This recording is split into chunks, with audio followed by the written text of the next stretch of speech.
Ancient Persia. Fearless, formidable, unrelenting. For ages, shrouded in mystery.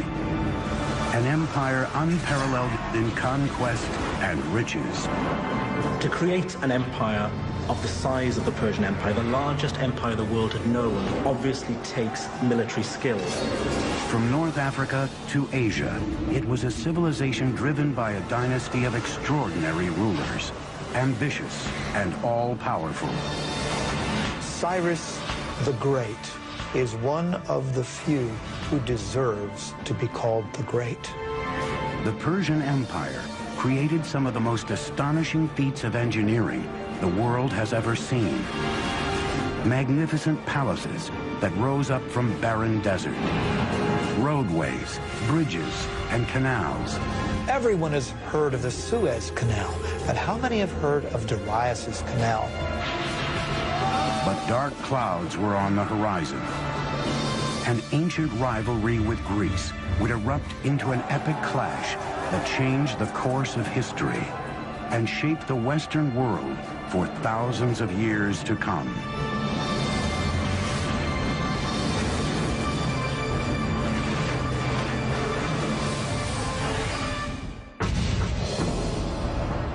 (330 BC). A young Macedonian king conquers the Persian Empire and leads his invading army into Persepolis, its spectacular capital city. The Macedonian ruler is Alexander the Great, an admirer of the great Persian kings.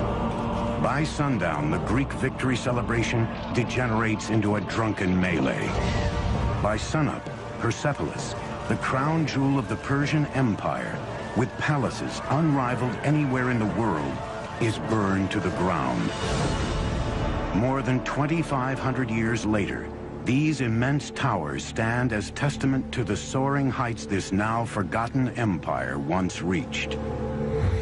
I equate Persia with luxury, with rich tapestries and beautiful rugs and my mother's fat, fuzzy Persian cat named Otis.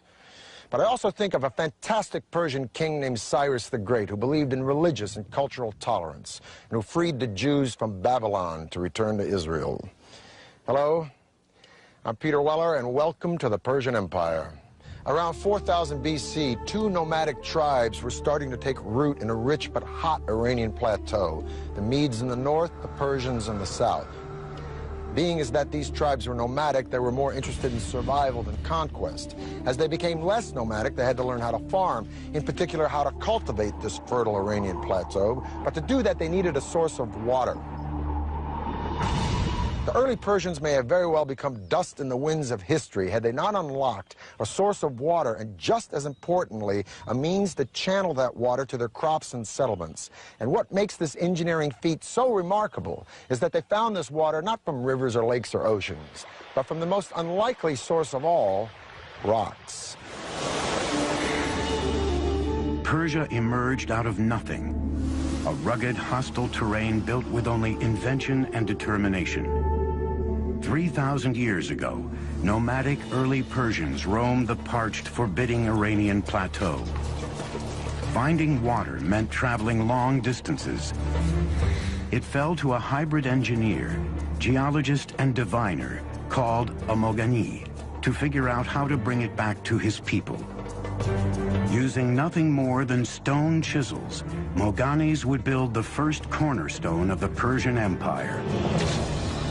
A breakthrough system of underground irrigation canals called qanats. They began by harnessing gravity to exploit the natural topography of their land, which sloped relentlessly down from the Alborz Mountains towards the Persian Gulf. Vertical shafts were first dug down from the surface, and the tunnel was excavated horizontally for a short distance. Then another vertical shaft was built, approximately 3/4 of a mile up the slope, and the channel continued. It can be sometimes 20, 30, 40 kilometers away, so it's a very skilled operation, to the point where the gradient of the water channel meets the aquifer, or the groundwater, sloping up at the point where the mountains begin. The angle of the slope was crucial. 1 unit in elevation for every 100 on the horizontal. Not too steep, because that would erode the base of the water channel, and of course not so flat as to prevent the water from moving to its intended destination. 2,000 years before Rome's legendary aqueducts, the Persians were channeling massive amounts of water over long distances in hot, dry climates with minimal loss due to leakage or evaporation. Water means food, but the engineering technology to locate that water and move it was a carrot that the Persians were dangling in front of their neighbors. Around 700 BC, all of these tribes were united under one legendary figure named Achaemenes, who founded a dynasty. But this dynasty thrived and flourished under one guy, a guy I would have liked to have met, named Cyrus the Great. Cyrus created and maintained an empire thanks, no doubt, to his military savvy, but he was also a political genius. He was an excellent, benevolent manager of men. Historians have called him humanist. The Jews call him Mashiach, or Anointed One. His own people called him Father, and even the Ionian Greeks, whom he conquered, called him a just and worthy lawgiver and ruler. Cyrus the Great came to power in 559 BC. It was the beginning of the Achaemenid dynasty. Their reign would change the course of history and redefine architectural possibility. If you're looking at the greatest personages in history who have affected the world, Cyrus the Great is one of the few who deserves that epithet, the one who deserves to be called the Great. The empire over which Cyrus ruled was the largest the ancient world had ever seen, and may be to this day the largest empire ever.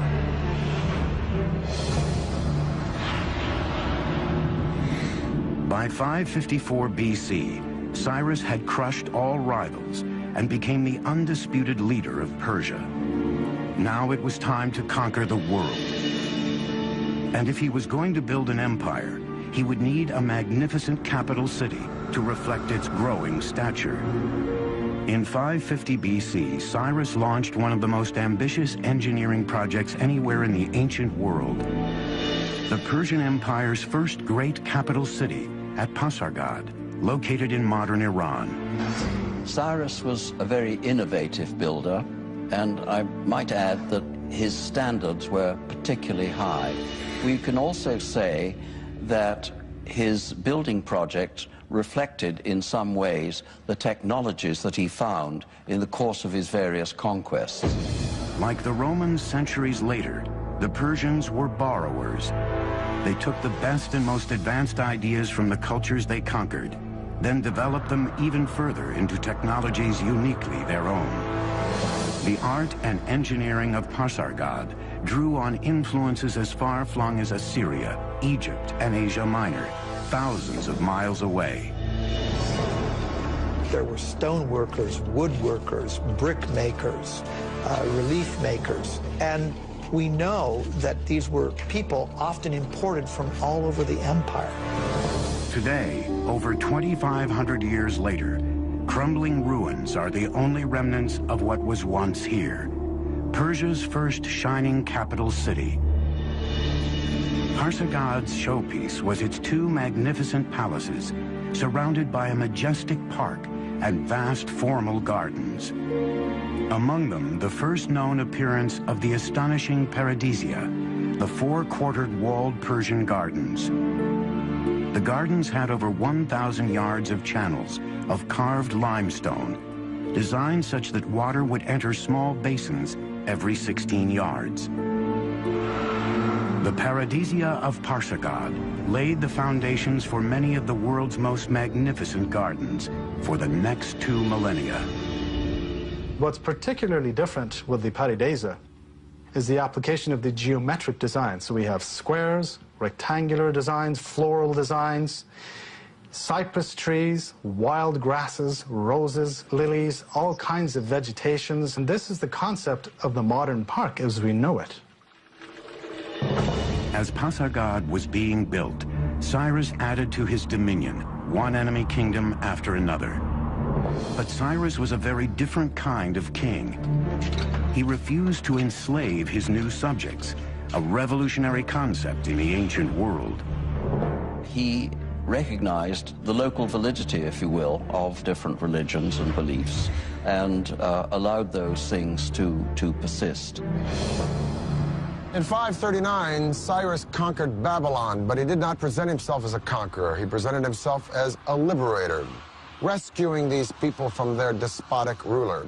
And then he did a totally unprecedented thing. He freed the Jews. The Jews had been living in Babylon in captivity ever since Nebuchadnezzar destroyed Jerusalem and their temple, and Cyrus freed them. Now, it could be said in hindsight or political history that Cyrus was looking for a buffer state between a hostile Egypt and his own empire. But so what? The point is that no one had ever done anything like this, and hardly anyone has ever done anything like it since. And subsequently, he is the only Gentile in the Bible to be referred to as Mashiach, or Messiah.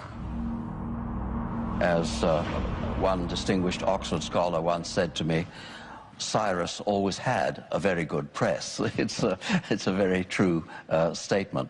Before he could launch the campaign that would make Persia the lone superpower of the ancient world, Cyrus the Great died in battle in 530 BC. He didn't live long enough to show what really he could have done outside the battlefield. So in that sense, you can compare him with Julius Caesar, who conquered, but did not live long enough, he was assassinated, to put the empire that he conquered together. By the time Cyrus died, the Persian Empire had 3 capitals: Babylon, Susa, and Ecbatana. But he chose to be buried in the city he created, Pasargad, in a tomb that mirrored the man who built it. At Cyrus's tomb, one of the aspects that shows his humility is that tomb is relatively unadorned, very simple, very elegant. Cyrus's engineers built the tomb in the form of simple but heavy stone Western structures. They began by laying large rectangular cut stones and used ramps, pulleys, and clamps to build the tomb to its height of 36 feet. The tomb of Cyrus is a very simple, outwardly modest monument for somebody who had created the largest empire that the world had seen to that date, and it's still remarkably well preserved after 25 centuries. For 30 years, no power on earth could stand up to Cyrus the Great. Now his throne was up for grabs, creating a power vacuum that would throw the ancient world into chaos. The word paradisia in Old Persian became paradise in ancient Greek.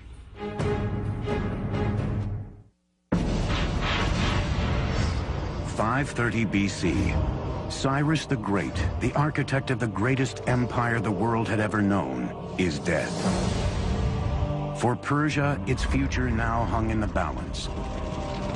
Rivals and pretenders to the throne vied for power. Then a distant cousin of Cyrus, a brilliant general, rose up to assume power. When the smoke cleared, the Persian Empire was securely in his grasp. His name was Darius. And he would become arguably the greatest Persian king and one of the greatest builders of all time. Darius hit the ground running. He began by rebuilding the old capital of Susa with grand new palaces adorned in glazed brick. Today, the magnificence of the capital Susa is even found in the Bible. When the Greeks talk about Persian palaces, for example, they routinely mention Susa. When the Old Testament book of Esther talks about Persian palaces, it's Susa that they mention. But the new king of Persia wanted a ceremonial capital all his own. 518 BC, Darius launched one of the most ambitious construction projects of the ancient world.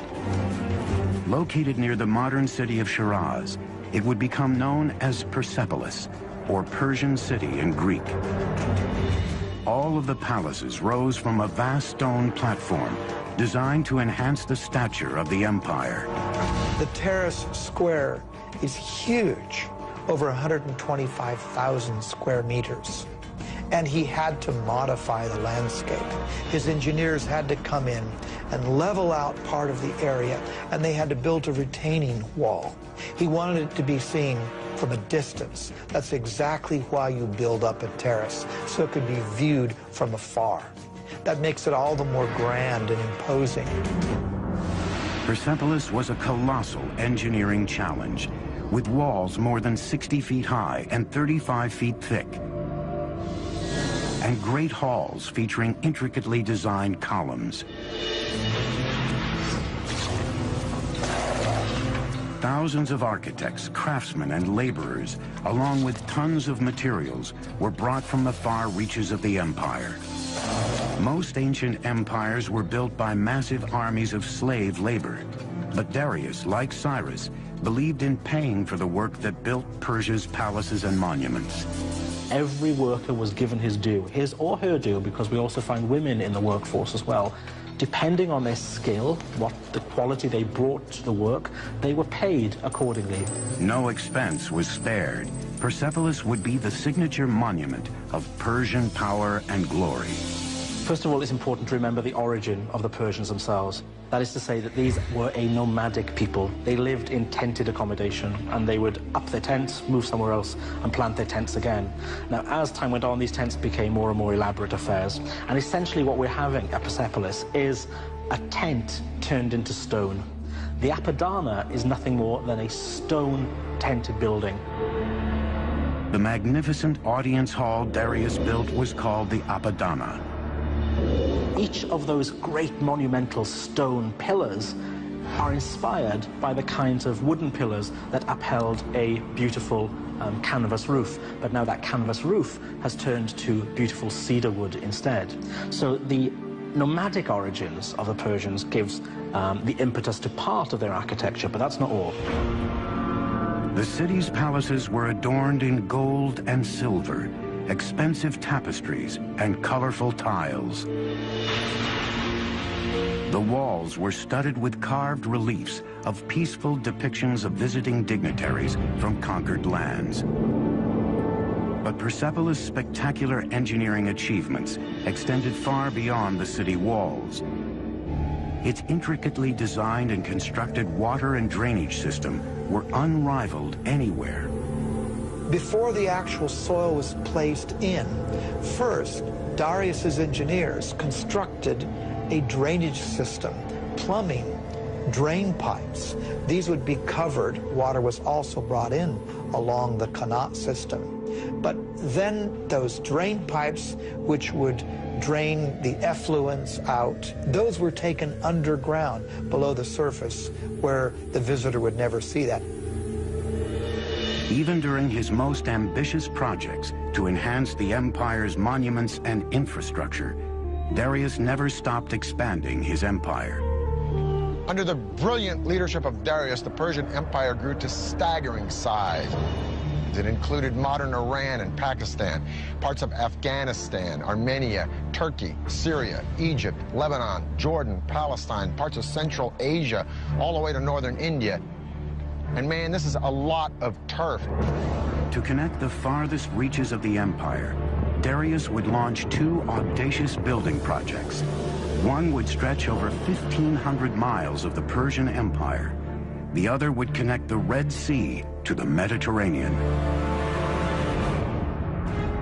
Creating gardens was held in such high esteem that the Persian kings wished to be remembered as gardeners.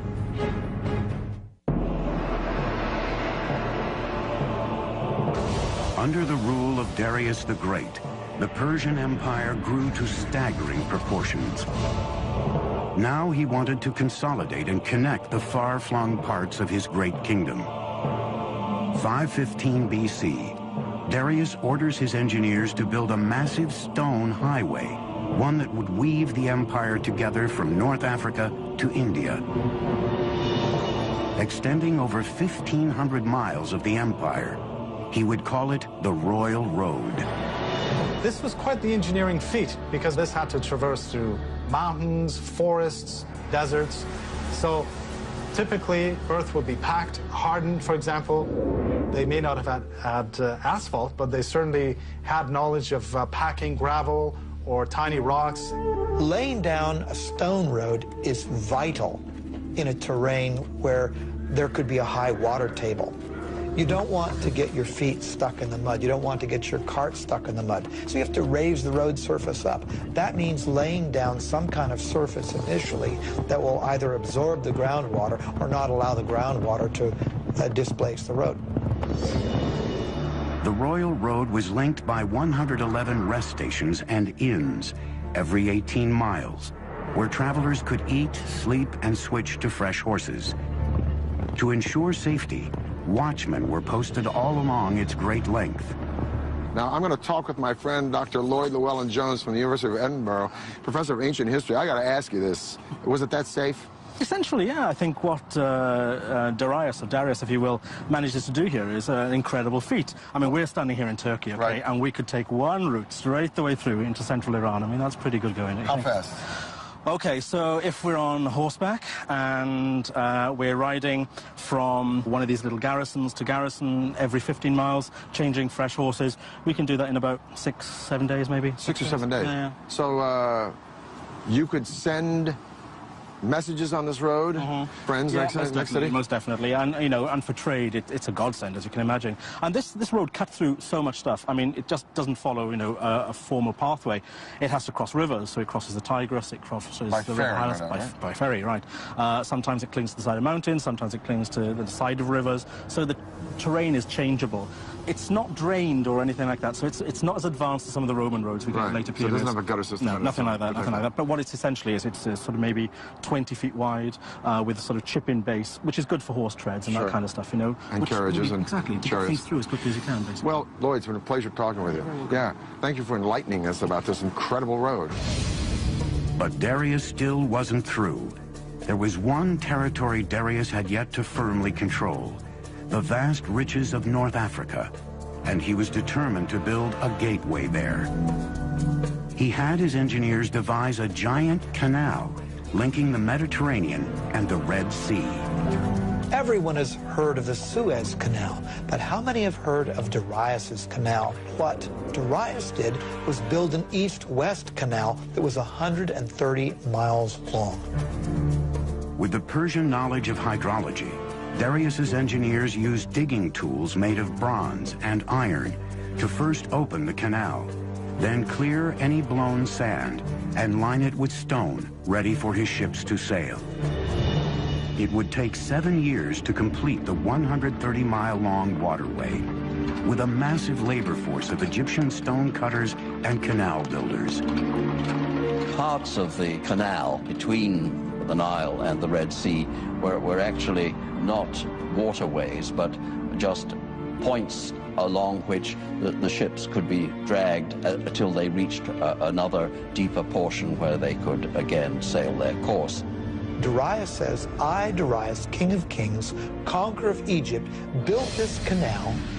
He connected the Red Sea to the Nile River for trade, and he says, and ships were brought along my canal.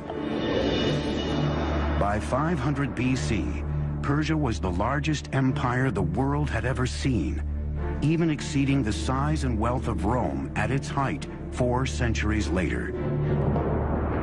Persia was invincible, and its appetite for conquest was beginning to frighten an emerging power across the Mediterranean, the city-states of Greece. Just a little geographical info.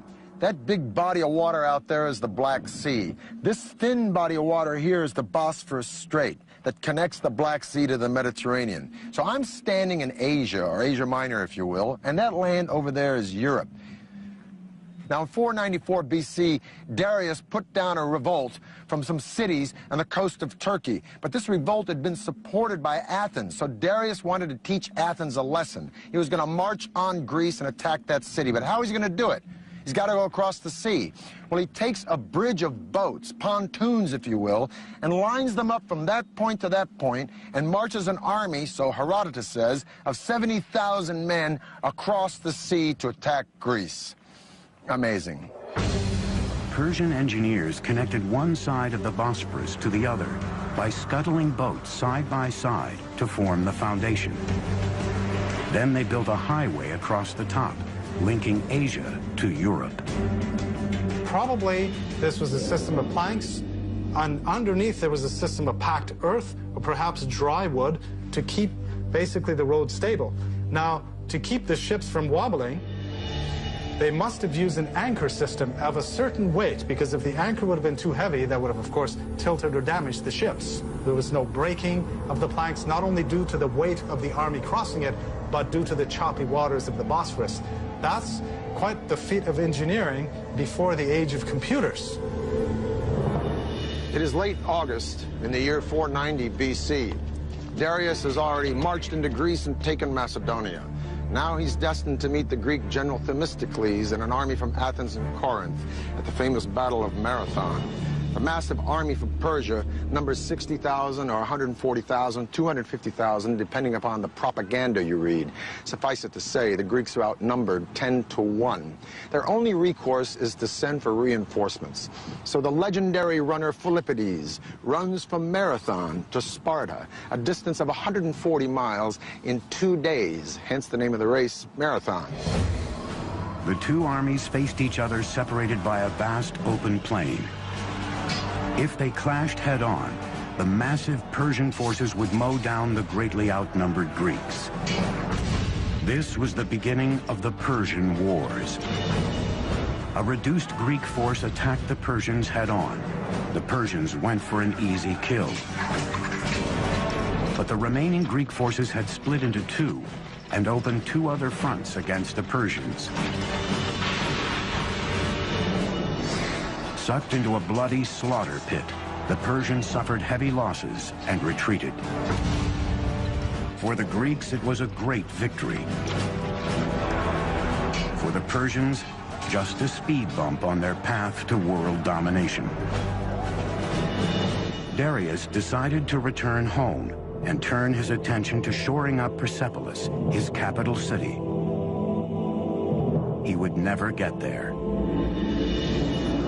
In 486 BC, Darius died on his way to quelling a rebellion in Egypt, leaving behind an empire that redefined the very notions of power and glory. He also prevented a replay of the chaos that followed the death of Cyrus by naming his successor, his son Xerxes. Now, Cyrus the innovator and Darius the expansionist were very hard acts to follow. But Xerxes had been a king in waiting all of his life, and a couple of his first acts were to suppress a rebellion in Babylon, another one in Egypt. And then he went after the Greeks. Somehow the Greeks just stuck in his craw. Some historians argue that Xerxes was making a preemptive strike. Others say that he was just cleaning up the business of his father. Whatever the case, the Greeks were no longer intimidated or impressed by the Persians since they'd beaten them at Marathon. And so Xerxes buddied up with the Carthaginian navy and the tip of what is now modern Tunisia, and he decided to beat the Greeks at sea. Discovered in 1931, Persepolis is one of the last archaeological excavations that dates back to the ancient world. 480 BC, the Persian Empire is at its peak, vast, immensely powerful, and incredibly rich. It's been 10 years since the Greeks defeated Darius the Great at the Battle of Marathon.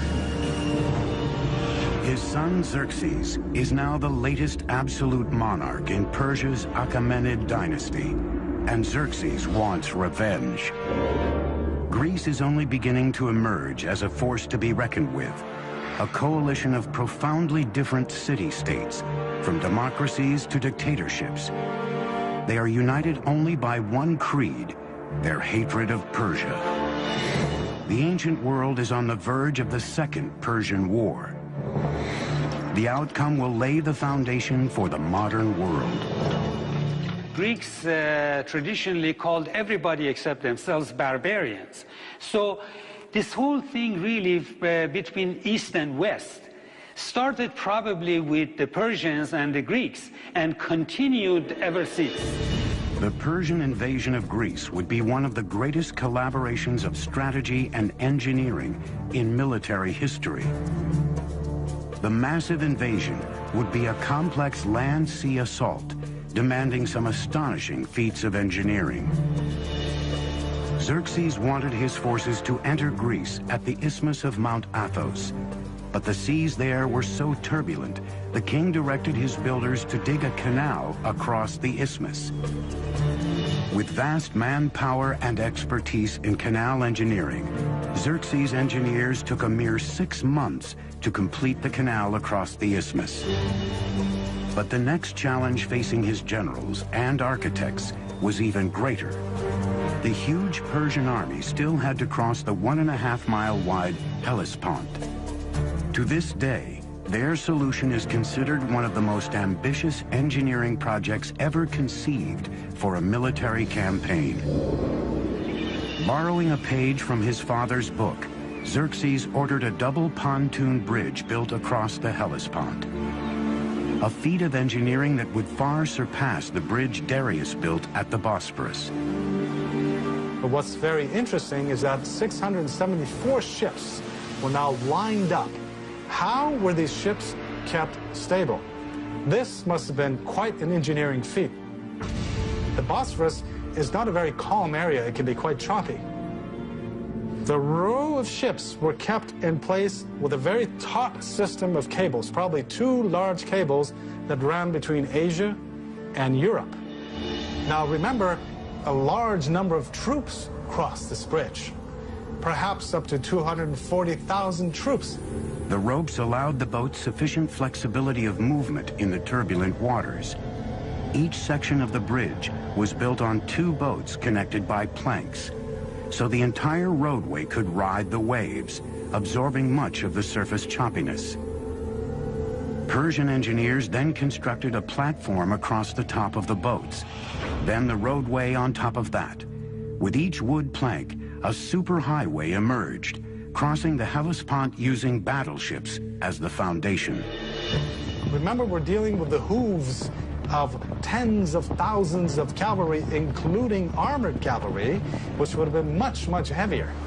The ships were amazingly kept stable, so this allowed Xerxes to cross with his army into Europe and cross back when he needed to, and the ships were kept in place.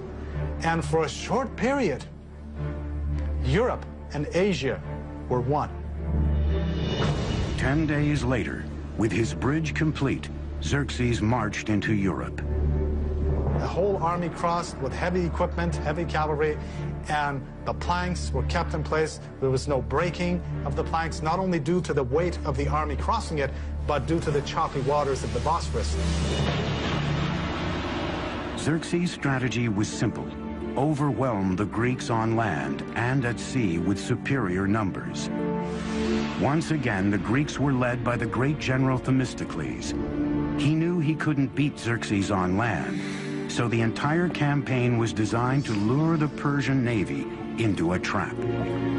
In August of 480 BC, the 2 armies met at a spot chosen by the Greeks, Thermopylae, a mountain pass so narrow only 1 chariot at a time could get through.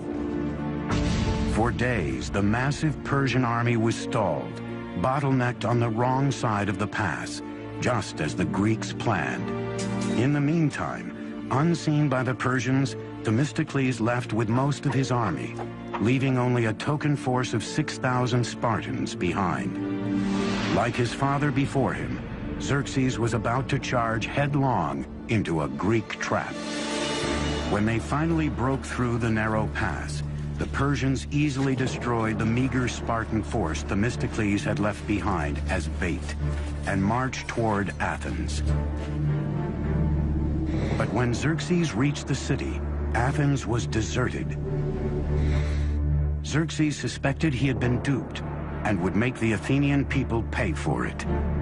For generations, Tolerance for their vanquished had been the hallmark of Persian kings. Not this time. In a very un-Persian-like act, Xerxes burnt Athens to the ground. The Persian king regretted it immediately, and the following morning ordered Athens rebuilt.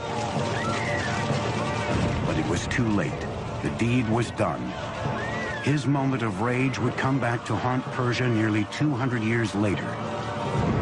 But this war was still far from over.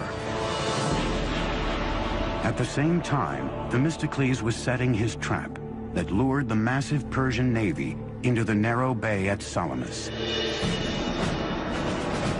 Then he unleashed a surprise attack. The huge Persian fleet was caught in a naval equivalent of gridlock. They couldn't maneuver in the tiny bay, while the Greeks used their heavy triremes as battering rams to demolish the Persian ships. It was a decisive victory for the Greeks. Xerxes returned home defeated, king of a Persian empire that was no longer invincible. There is one high note in the Persian loss against the Greeks at the Battle of Salamis, one saving grace, a woman named Artemisia, the sole female navy captain in the Persian fleet. She faked out the Greeks by ramming one of her own losing ships, and she sailed away to escape in the confusion. Her survival skills so impressed Xerxes that he was thought to have said, "My men are becoming women, and my women are becoming men." The Persian wars launched Athens into its golden age, but left the colossal Persian Empire vulnerable. It would be left to a young prince, a worshiper of Persia's great kings, to deal the empire its last blow. Humiliated by Artemisia's daring escape, the Greeks offered a huge price for her capture, but Artemisia had safely sailed home.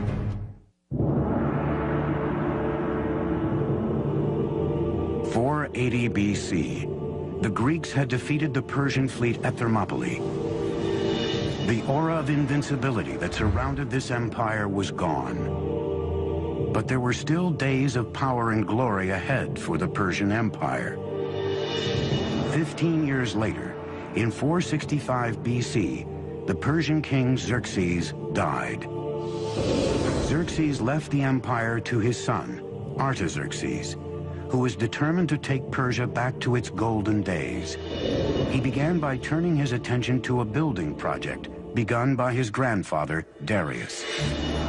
4 decades after it was started, Persepolis, the magnificent capital city, was still under construction. Now, Artaxerxes would oversee one of the last great engineering projects of the Persian Empire. Today, we know it as the remarkable Hall of 100 Columns. We know that the actual hall was some 200 by 200 feet, almost on the perfect square. What's remarkable of the Persepolis columns is when you look up the entire shaft, and these things raise, hundreds of feet into the air, there is not one piece of displacement whatsoever. It's a perfect vertical. They're working with what we might consider to be primitive tools, just stone mallets and bronze chisels, that's all. The fluting on the columns of Persepolis is so precise, however, that these are clearly the work of master craftsmen. The columns are constructed in drums, 7 or 8 drums stacked on top of another. This is done by scaffolding the whole area around the column, and then with a crane, a wooden crane, literally moving each column drum in place. Any client king, any governor from a distance, or even anyone who would come in that hall, would be so impressed by the vastness of the hall and by this forest of columns that stretched nearly as far as the eye could see. An amazing achievement. Across the empire, Persians were still producing some of the most extraordinary feats of engineering in the ancient world. In 353 BC, the wife of a local governor began work on a magnificent tomb for her dying husband. Her tribute to him would be a marvel of engineering and would become one of the 7 wonders of the ancient world, the Mausoleum of Mausolus. The marble monument would rise to 135 feet tall, enclosing a great courtyard. The roof was a pyramid with a staircase on each side, a pathway to heaven. More than 2,500 years later, the tomb of U.S. President Ulysses S. Grant in New York City would be designed after the mausoleum of Mausolus. By the 4th century B.C., Persian engineering was still the finest in the world. But underneath the soaring columns and shining palaces, the empire's very foundations were crumbling. And its enemies were soon at the gate. When Athens supports a rebellion in Egypt and Greeks occupy the capital city of Memphis, Artaxerxes leaves Persepolis and his building projects, and he launches a military campaign to kick the Greeks out of Memphis and bring Egypt back under Persian control once again. It'll be the last great victory of the Persian Empire, because in 424 BC, Artaxerxes dies, leaving a power vacuum and 8 solid decades of rampant infighting and neglect. And while the Persian Empire is embroiled in internal conflict and corruption, a young Macedonian prince is studying Herodotus and the accounts of the great Persian hero Cyrus the Great. And this Macedonian prince will set his eyes on conquering the world. His name is Alexander. In 336 BC, a distant relative of Artaxerxes rose to power. He took a regal name, Darius III. He will always be remembered as the king who lost an empire. Over the next 4 years, Alexander and Darius III met head-to-head in a series of fierce battles, as Darius III's army was slowly pushed back to its own doorstep. In 330 BC, Alexander was at the gates of the empire's crown jewel, the capital city of Persepolis. Alexander adopted the Persian policy of respecting the defeated. None of his soldiers were allowed to pillage or plunder the lands they had conquered. But how do you tame so many soldiers after a victory over the most magnificent empire on planet E? Well, maybe his soldiers were restless or resentful, or maybe they just remembered the stories of how Athens had been burned by the Persians. In any case, at Persepolis, they let go. Huge celebrations took place after the victory, and during these celebrations, the treasury was pillaged. And then one of the saddest acts of arson in all of history took place. Persepolis was burned. Alexander was not in the business of destroying things. Persepolis probably was burned because it was a symbolic thing. And he also burned it to make a symbolic gesture, not a destructive gesture. There must have been wonderful draperies and things around, and no doubt fire could have begun accidentally just as much as purposefully, because if he really wanted to be an Achaemenid king, the last thing he should want to do was to destroy Persepolis. But there were no fire engines, and once the blaze had taken hold, it was a very terrible blaze, and it left its mark throughout the site. Darius III had escaped capture, but in the summer of 330 BC, he was murdered by a close ally. The last Achaemenid king was dead. Alexander gave Darius III a magnificent funeral, and later even married his daughter. Alexander declared himself an Achaemenid Persian king, and added the final chapter to the story of an empire that had spanned 3 continents and endured for over 2,700 years. Alexander, admirer of Persian kings, chased down the murderers of Darius and killed them himself. Alexander believed that only kings had the right to kill kings. But would have Alexander actually killed Darius? Probably not, because Alexander didn't create an empire, he only conquered one. The empire already existed, created by Cyrus the Great. No, Alexander's genius was to co-opt and use Persia, an empire that stood long before Alexander was born, and whose legacy of culture and sophistication and luxury would be around long after Alexander was dead.